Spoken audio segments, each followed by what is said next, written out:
तो अब भी इसमें कुछ तो लिखा हुआ है, लेकिन कौन सा है पता नहीं। यहाँ पे लिखा है सीरियल एरर, कुछ भी हो सकता है। तो आप देख रहे हो LG है, और इधर से भी देख लो। ये साथ में आया इसके लिए दिखा दे रहा हूँ, नहीं तो नहीं दिखा पाता। और LG का ही है, ये तो कंफर्म है, क्योंकि अब धीरे धीरे मैं भी पहचानने लगा हूँ। तो देखता हूँ चालू करके क्या प्रॉब्लम है इसके अंदर। तो अभी पावर लगा दिया, यहाँ से ये दोनों पॉइंट पावर का रहता है।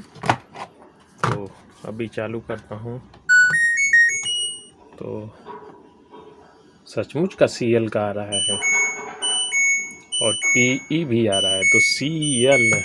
तो अभी मैंने इसमें कनेक्शन भी कर दिया और प्रेशर स्विच भी लगा दिया हूँ। तो जैसे ही स्टार्ट हुआ आना शुरू हो गया।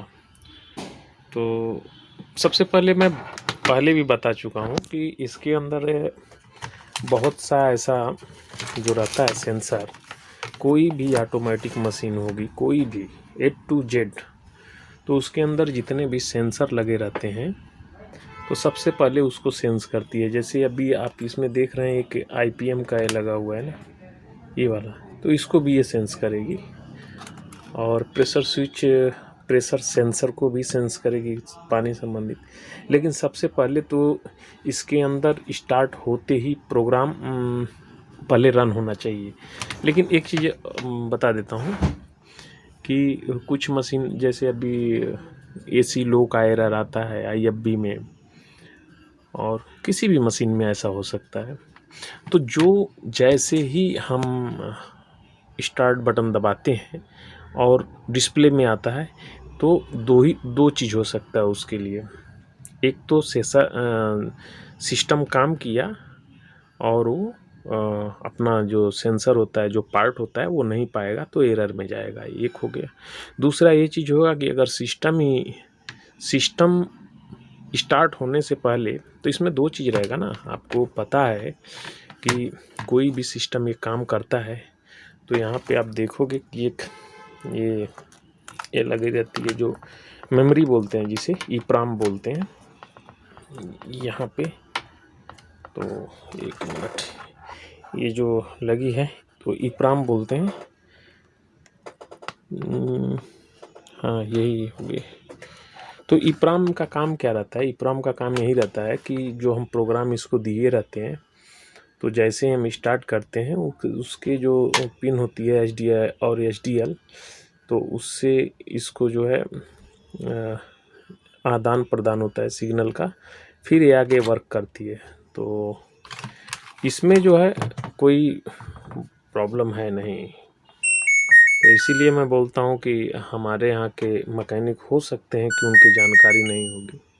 और मैं देखो, मेरा मेन कहने का मतलब है कि मैं ज़्यादा टाइम से इस लाइन में नहीं हूँ, तो इसके लिए मैं बोलता हूँ कि मैं ज़्यादा जानकारी नहीं रखता हूँ। आप लोग से भी मुझे आवश्यकता पड़ सकती है तो पूछूंगा कि क्या है क्या नहीं। तो चलिए मैं इसको अभी रन करता हूँ और बताते भी रहता हूँ कि इसके अंदर प्रॉब्लम है क्या एक्चुअली। तो ऐसा जो है किसी के भी साथ में हो सकता है, ऐसे इसके लिए मैं बोलता हूँ कि ऐसा कुछ नहीं है। और मैं ज़्यादा समय से इसमें नहीं हूँ, फिर भी मैं कोशिश करता हूँ। अभी डोर का इसमें आ रहा है, डोर एरर का। तो डोर एरर का मैं प्रॉब्लम ही सॉल्व कर देता हूँ। अभी कटिंग करके इसको जॉइंट मार देता हूँ। इसको अभी मैं कटिंग करके यहाँ पे जॉइंट मार देता हूँ।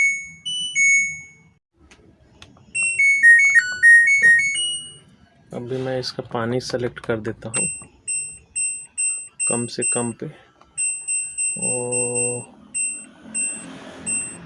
और मैं स्टार्ट कर दिया अभी। तो फिर मोटर घूमेगी कुछ समय के लिए।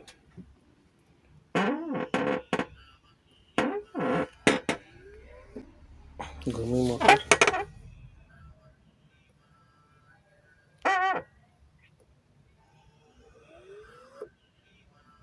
इसका अभी फ्रेम नहीं बना है, इसका फ्रेम बना लेता हूँ तो परफेक्ट हो जाएगा। तो इधर मैंने कर दिया, प्रेशर स्विच में हवा भी भर दिया मोटर की अभी चल रही है, रिवर्स फॉरवर्ड। और जो अभी सीएल का जो मेन प्रॉब्लम होता है, तो इसमें आप देखे होंगे, क्योंकि हर एक मशीन में सेफ्टी तो ज़रूरी है, घर में बच्चे रहेंगे तो प्रॉब्लम हो जाएगी। उसके लिए बना रहता है child lock, C for child, L for lock हो गया तो सीएल का इसीलिए एरर आ रहा था। और उसके लिए क्या करना पड़ता है, मशीन को ऑफ करिए, दोनों बटन को एक साथ में प्रेस रखिए और फिर स्टार्ट बटन को दबाइए, वो सीएल निकल जाएगा, वो सेफ मोड में चला जाता है। तो गलती से उन लोग से हो गया होगा, तो इसीलिए मैं बोलता हूँ कि ऐसा होता है, अलग अलग मशीन का अलग अलग रहता है। और मशीन चालू करते ही अगर जो एरर शो करने लगे तो इसका मतलब हो गया कि सॉफ्टवेयर संबंधित ही प्रॉब्लम है। अगर नहीं समझ में आता है कि नहीं ये किस चीज़ का एरर है, तो उसका ऑप्शन एक ही बचता है, ईप्राम को बदल दो, दूसरा ईप्राम डाल दो, उसके साथ में ये परेशानी निकल जाएगी और दूसरा ईप्राम काम करने लगेगा आपका फिर अपने हिसाब से। तो ये सॉफ्टवेयर बेस की जितनी भी रहती है इसमें ये प्रॉब्लम आता है। अगर नहीं मालूम पड़ता है तो ये दोनों को प्रेस करके और साथ में स्टार्ट बटन को दबाएंगे तो ये एरर निकल जाएगा। सीएल रहता है जो चाइल्ड लॉक रहता है। चलिए,